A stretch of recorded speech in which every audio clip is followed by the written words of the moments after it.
জিয়াদ লিখেছেন, হজ থেকে ফেরার পর 40 দিন নাকি দোয়া কবুল হয়, এটা কি সত্য? হজ থেকে ফেরার পর হাজী সাহেবদের 40 দিন পর্যন্ত দোয়া কবুল হয় মর্মে একটি কথা আমাদের সমাজে প্রচলিত আছে। এই বিষয়ে আমরা এর আগে বারবার বিভিন্ন জায়গায় প্রশ্ন উত্তর দিয়েছি।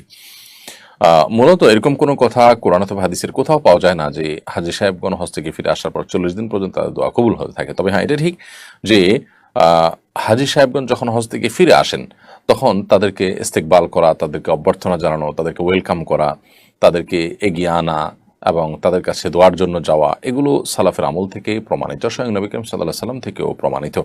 নবী করিম সাল্লাল্লাহু আলাইহি সাল্লাম যখন হজ করে ফিরে এসেছেন, সাহাবীদের কেউ কেউ তাকে অভ্যর্থনা জানিয়েছেন, তার সাথে সাক্ষাৎ করেছেন, এগুলোকে নবী সাল্লাল্লাহু আলাইহি সাল্লাম ডিনাই করেননি।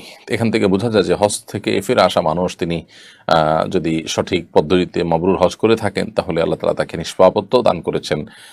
তিনি অনেক ইবাদতের তৌফিক পেয়েছেন, কষ্টসাধ্য ইবাদত করেছেন, ইসলামের একটা গুরুত্বপূর্ণ রোকন সম্পাদন করে এসেছেন।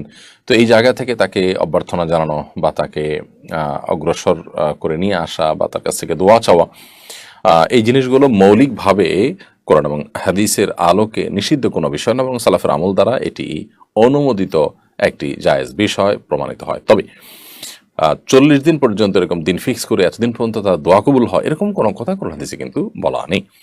জাহিদুল ইসলাম আপনি লিখেছেন, তরুণদের মধ্যে ক্যারিয়ার নিয়ে হতাশা দিন দিন বেড়েই চলেছে।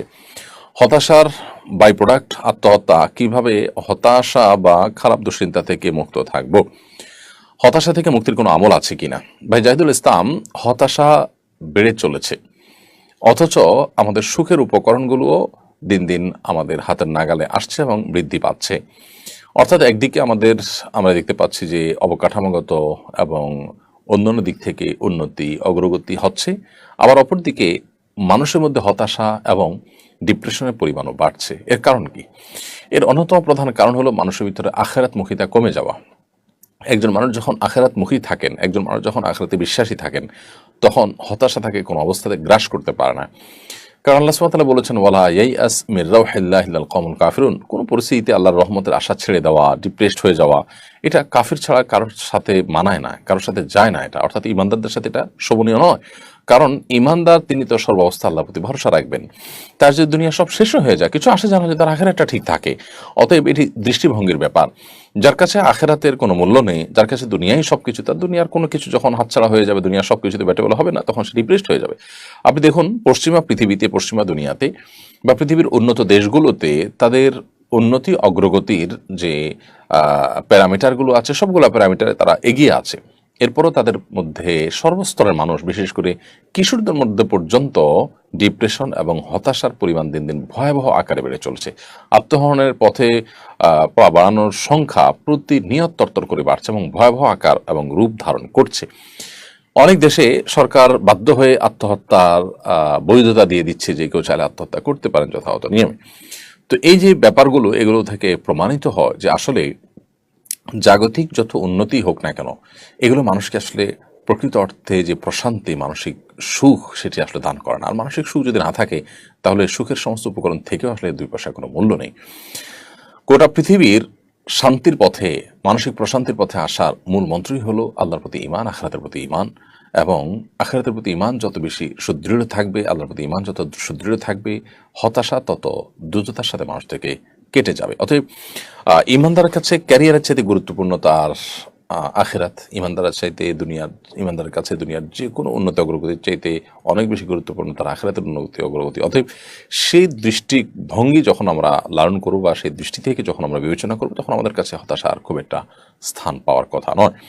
তারপরও নবী করিম সাল্লাল্লাহু আলাইহি সাল্লামের শেখানো দোয়া আমরা আমল করতে পারি যদি কখনো আমাদের কোনো ক্ষেত্রে দুশ্চিন্তা ঝেঁকে বসে। আল্লাহুম্মা ইন্নী আউযু বিকা মিনাল হাম্মি ওয়াল হাযান।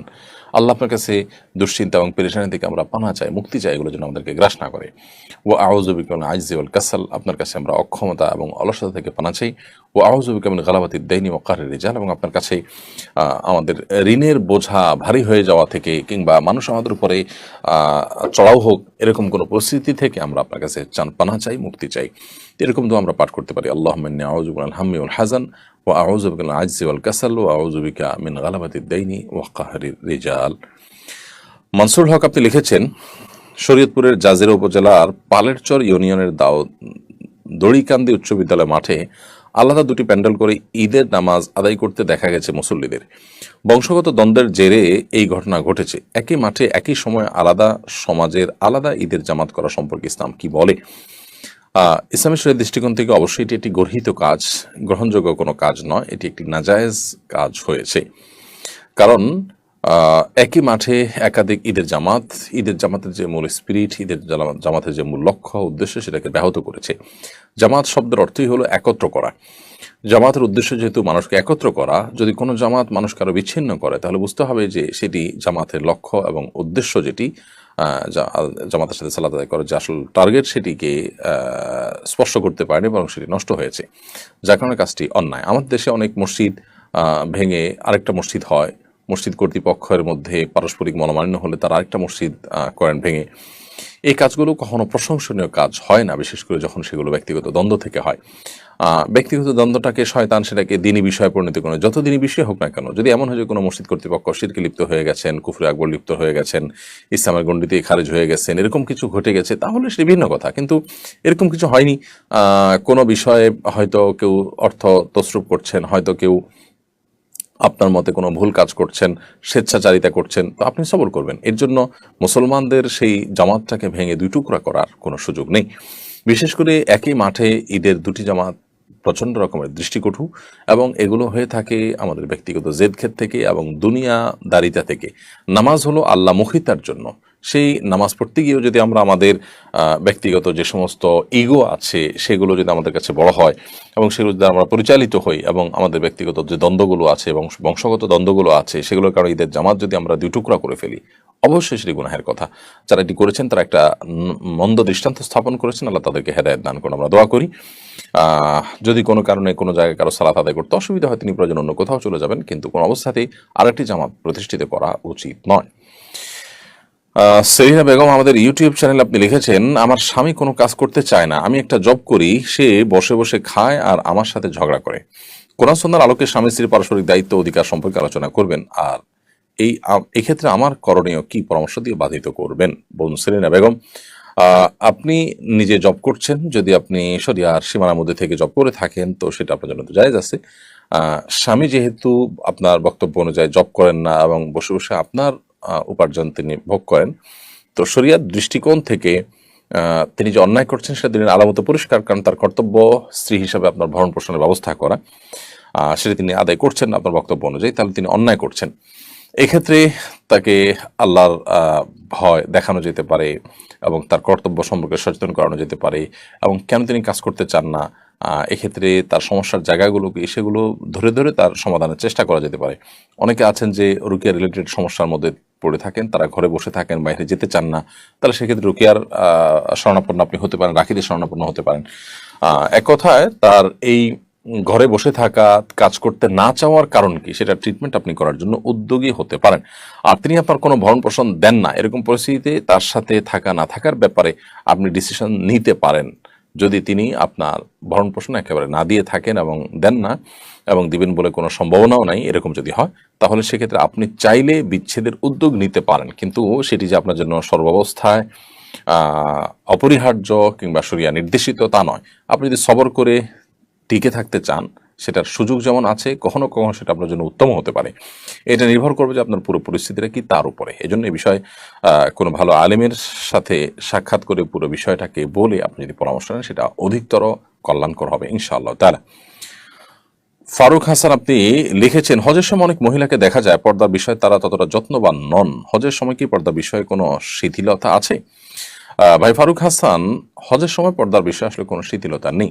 বাইরে বা অন্য সাধারণ সমাজ যেরকম পর্দার বিধান আমাদের জন্য প্রযোজ্য, হজের ক্ষেত্রে হাজী সাহেবদের জন্য পর্দার বিধান সমানভাবে প্রযোজ্য। আম্মাজান আয়েশা রাদিয়াল্লাহু তাআলা আনহার একটি হাদিস আমরা জানি যে তিনি নবী সাল্লাল্লাহু আলাইহি ওয়াসাল্লাম যখন হজ করেছেন, তিনি বলেছেন যে তারা নারী পুরুষ উভয়ের জন্যই এহরামরত অবস্থা মুখমণ্ডল খোলা রাখা হলো সাধারণ নির্দেশনা। তিনি বলেছেন, আমরা যখন নিজেদের আঙ্গিনায় মহলে থাকতাম তখন তো এটি আমরা করতাম, কিন্তু যখনই এমন কোথাও যেতাম যেখানে পুরুষরা আছে বা অন্য পুরুষ আমাকে দেখে ফেলবে মনে হয়, এরকম কোনো জায়গায় যখন যেতাম তখন আমাদের মাথার উপরে থাকা কাপড়কে টেনে দিতাম, অর্থাৎ আমাদের সৌন্দর্য, আমাদের চেহারাটা প্রদর্শন যেন না হয় সেজন্য উদ্যোগ নিতাম। তো একইভাবে এ হাদিসের আলোকে বোঝা গেল যে আমাদের মা বোনদের হজের ক্ষেত্রেও পর্দার বিষয়ে দায়িত্বশীল থাকা উচিত। অনেক মা বোন বাইরে পর্দা করলে হজ বা ওমরা করতে গেলে তাদের দেখা যায় যে তারা পর্দা করার ব্যাপারে যত্নশীল নন। এটি খুবই গর্হিত একটি কাজ। আবার পুরুষ হাজী সাহেবরা অনেকে এই সুবাদে বা এই সুযোগে তারা চোখের জেনা করেন, আল্লাহ তাআলা মাফ করুন আমাদের সবাইকে। বিশেষ করে ভিনদেশি হাজী সাহেবরা যারা আছেন, অনেকে আছেন তারা আসলে পর্দার বিষয়ে তেমন বোঝেনই না। তারা হজ করতে এসেছেন, বিভিন্ন দেশ থেকে এসেছেন, সব জায়গায় মানুষের ধর্মীয় চিন্তা ভাবনা, ধর্মীয় তাদের যে বিধিবিধানগুলো মানার ক্ষেত্রে গুরুত্ব, এটার পরিমাণ সবার মধ্যে সমান নাই। তো কারোর মধ্যে সে ত্রুটি থাকার কারণে তারা হয়তো সেভাবে চলে আসছেন। এই অবস্থায় আমরা অনেকে মনে করি, আমাদের দেশে মেয়েরা মনে করেন যে তাই বোধ হয় হজের ক্ষেত্রে এটা বোধ হয় বিধেয়। আসলে মেয়েরা পর্দার বিধানটা সাধারণ অবস্থায় যেমন তারা মেনে চলবেন, হজের ক্ষেত্রেও ঠিক একইভাবে মেনে চলবেন। এরপরে দায়িত্বশীল হওয়ার কোনো বিকল্প পথ আমাদের সামনে খোলে না। বিধায় হজ নষ্ট হওয়ার অন্যতম একটা বড় কারণ হলো এই পুরুষদের জন্য চোখের জেনা করা, মেয়েদের জন্য পর্দার ক্ষেত্রে শৈথিল্য প্রদর্শন করা। আরাফাতের মতো জায়গায় অনেক সময় নারী পুরুষরা ঢলাঢলি করে একসাথে থাকছেন, একই তাঁবুতে থাকছেন এবং সেই তাঁবুর মাঝখানে কোনো পার্টিশন দিচ্ছেন না, পর্দার কোনো ব্যবস্থা করছেন না। খুবই দৃষ্টিকটু এবং হজ নষ্ট হওয়ার মতো একটি বিষয়। ঠিক একইভাবে ওয়াশরুমে, অজুখানায় দেখা যায় যে আপনার মিশ্রণ পর্যন্ত হয়ে যাচ্ছে। অনেক পুরুষরা আছে মহিলাদের টয়লেটের আশপাশে যাচ্ছে, সেখানে কথা বলছে, ঘোরাঘুরি করছে। এগুলোও খুব গর্হিত এবং অন্যায় কাজ। হজের সময় পর্দার বিধানে কোনো শিথিলতা নেই, বরং অন্য সময়ের মতো এই বিধানটি এখানে পরিপালন করার গুরুত্ব রয়েছে, বরং আরও বেশি রয়েছে। কারণ হারামের এরিয়াতে কোনো নারী যদি তার সৌন্দর্যকে প্রদর্শন করে এবং সেটা যদি অন্য পুরুষদের ফিতনায় পতিত হওয়ার কারণ হয়, তাহলে তিনি অনেকগুলো মানুষের অপরাধের কারণ হলেন। সে দায় তাকে অবশ্যই নিতে হবে। এই জন্য হজের ক্ষেত্রে আমাদের মা বোনদের এবং পুরুষদের সবারই পর্দার বিষয়ে আরও বেশি যত্নশীল এবং দায়িত্বশীল হতে হবে।